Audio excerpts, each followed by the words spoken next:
வணக்கம். ஆடியோ குரல் யூனிவர்ஸுக்கு உங்களை அன்புடன் வரவேற்கிறோம். இங்கு நாம் பேசப்போவது சாதாரண கதைகள் அல்ல, உங்கள் வாழ்க்கையை மாற்றும் சிந்தனைகள். இன்று நாம் பார்க்கப் போகும் கதை கௌதம புத்தர் அவர்களின் வாழ்க்கையில் நடந்த ஒரு உண்மை நிகழ்வு. இந்த கதை உங்களுக்கு ஒரு மிகப்பெரிய லெசன் கற்றுத்தரும், குறிப்பாக கோபத்தை எப்படி கண்ட்ரோல் பண்ணுவது என்று. ஒரு நாள் புத்தர் தங்கள் சீடர்களுடன் ஒரு கிராமத்துக்கு சென்றார்கள். அந்த கிராமத்தில் ஒரு மனிதன் இருந்தான். அவன் மிகவும் கோபமான மனிதன். யாரையும் மதிக்க மாட்டான். எப்போதும் சண்டை போடும் பழக்கம். அந்த மனிதன் புத்தர் அந்த கிராமத்துக்கு வந்தது பற்றி கேட்டு மிகவும் கோபமடைந்தான். இவர் யாரு? எல்லாரும் இவரை ஏன் மதிக்கிறார்கள்?ன்னு அவன் மனசுக்குள் கோபம் வந்தது. உடனே அவன் புத்தர் இருக்கும் இடத்துக்கு வந்தான். புத்தரை பார்த்தவுடன் அவன் அவரை அவமதிக்க ஆரம்பித்தான். கடுமையான வார்த்தைகள், இழிவான பேச்சுகள். அவன் எதையும் விட்டு வைக்கவில்லை. சுற்றியிருந்த மக்கள் எல்லாரும் அதிர்ச்சியடைந்தார்கள்.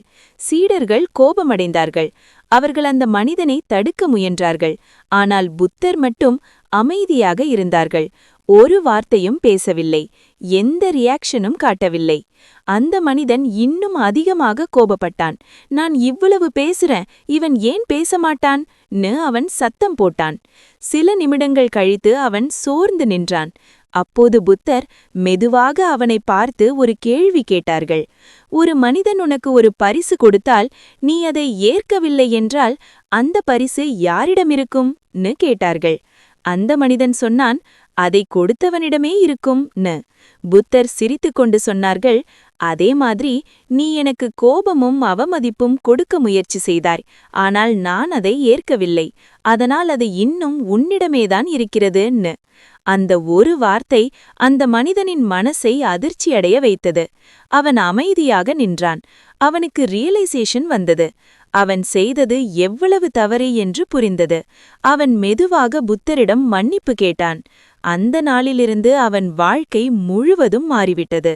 இந்த கதையின் லெசன் என்னன்னா, யாராவது உன்னை இன்சல்ட் பண்ணினா கோபப்பட வேண்டிய அவசியம் இல்லை. அவர்கள் சொல்ற வார்த்தைகளை நீ ஏற்றுக்கொள்ளாதவரை அது உன்னை பாதிக்காது.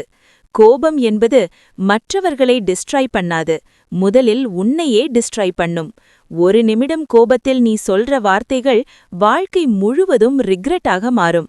ஆனால் அந்த சேம் சிச்சுவேஷன்ல நீ காமா இருந்தா உன் லைஃப் சேஃப் ஆகும். நீ ஸ்ட்ராங்கா இருப்பாய். புத்தர் எதையும் பேசாமல் இருந்தது அவர்களின் பலவீனமில்லை, அது அவர்களின் பெரிய சக்தி. செல்ஃப் கண்ட்ரோல், அதுதான் ரியல் பவர்.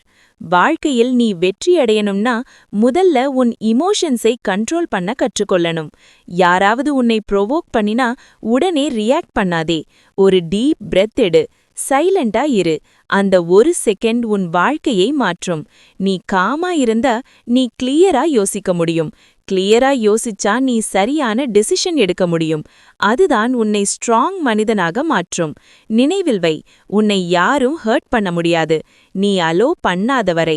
உன் மைண்ட கண்ட்ரோல் பண்ணினா உன் லைஃபை கண்ட்ரோல் பண்ணலாம். இந்த கதை உனக்கு ஒரு லெசன் கொடுத்திருந்தா இதை ஷேர் பண்ணு. இன்னும் பல டீப் ஸ்டோரீஸ்க்காக சப்ஸ்கிரைப் பண்ணுங்க. அடுத்த எபிசோட்ல இன்னும் பவர்ஃபுல் கதையுடன் சந்திப்போம். அதுவரை அமைதியாக இருங்கள், அறிவுடன் வாழுங்கள்.